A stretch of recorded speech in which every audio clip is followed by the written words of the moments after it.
আসসালামু আলাইকুম। লইট্টা শুটকি ভর্তা যে কী জিনিস একবার মুখে দিলেই বুঝবেন।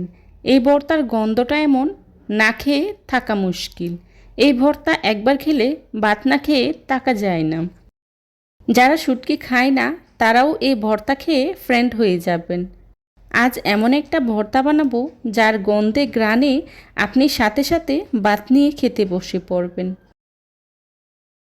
আজকের এই লোভনীয় স্বাদের লইট্টা শুটকির ভর্তা বানানোর জন্য আমি এখানে নিয়েছি লইট্টা শুটকি। এবার শুটকিগুলোকে আমি একটি কাঁচির সাহায্যে খুব ভালো করে কেটে নিচ্ছি। আর শুটকির পেটের ভিতরে যে ময়লা থাকে সেগুলোকে আমি কেটে পরিষ্কার করে নিচ্ছি। শুটকিগুলোকে আমি ছোট ছোট করে কেটে নিচ্ছি। শুটকিগুলোকে আমি আমার মতো করে কেটে নিচ্ছি।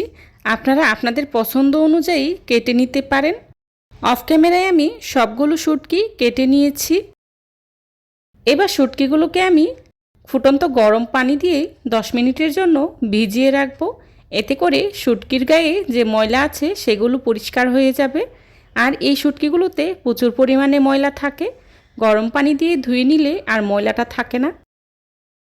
শুটকি ভর্তা বানানোর জন্যে প্রথমে আমি চুলায় একটি প্যান বসিয়ে তার মধ্যে দিয়ে দিচ্ছি রান্না করার রেগুলার তেল 1/3 কাপ।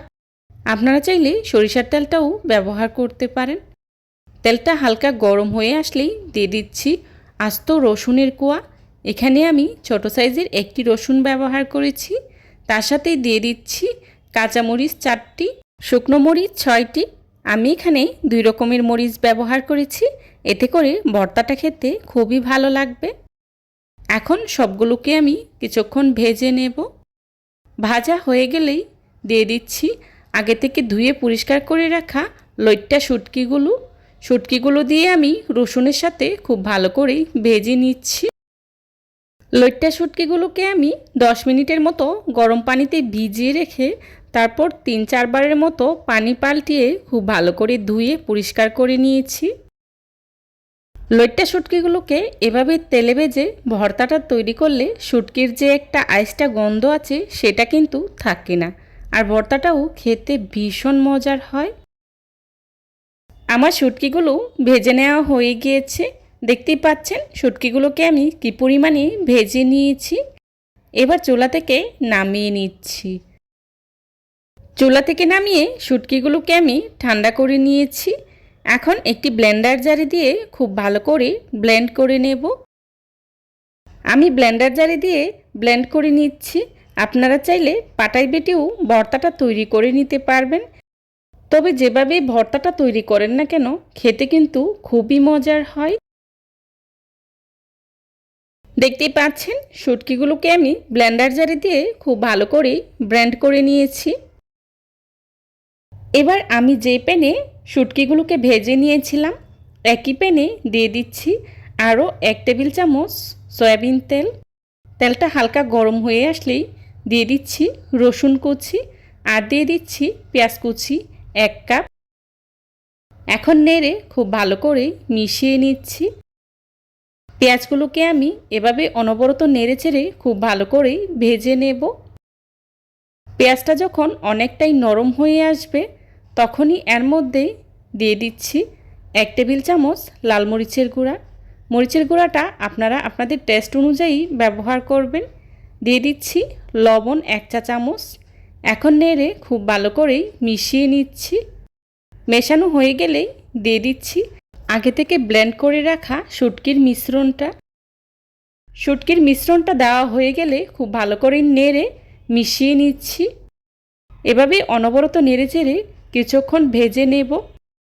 ভাজতে ভাজতে একটা সময় দেখবেন এই শুটকি ভর্তা থেকে সুঘ্রাণ ছড়াতে শুরু করবে। ঠিক সে সময় চুলা থেকে নামিয়ে নিতে হবে। একটা শুটকি ভর্তা আসলে বিভিন্নভাবে করা যায়। ডিফারেন্ট ওয়েতে শুটকি ভর্তা করলে স্বাদটাও কিন্তু ডিফারেন্ট হয়। ভাজা হয়ে গিয়েছে, এবার চুলা থেকে নামিয়ে নিয়েছি। সবশেষে আমি একটু কাঁচা পেঁয়াজ আর ধনিয়া পাতা কুচি দিয়ে খুব ভালো করে মাখিয়ে নিচ্ছি। আপনাদের কাছে যদি এই পর্যায়ে ঝালটা কম হয়ে থাকে তাহলে শুকনো মরিচ তেলে ভেজে গুঁড়ো করে এখানে ব্যবহার করতে পারেন। তৈরি হয়ে গেল আমার খুবই সুস্বাদু এবং লোভনীয় স্বাদের লইট্টা শুটকি ভর্তা রেসিপি। এই ভর্তাটা খেতে যে কী মজার, বাসায় ট্রাই না করলে বুঝতেই পারবেন না। আমার রেসিপিটা ফলো করে একবার হলেও বাসায় ট্রাই করবেন, আর কেমন হয়েছে আমাকে কমেন্টস করে জানাবেন। আমি একটি সার্ভিং ডিশে সার্ভ করে নিয়েছি। যারা এতক্ষণ ধৈর্য সহকারে আমার ভিডিওটি দেখেছেন তাদেরকে জানাই অসংখ্য ধন্যবাদ।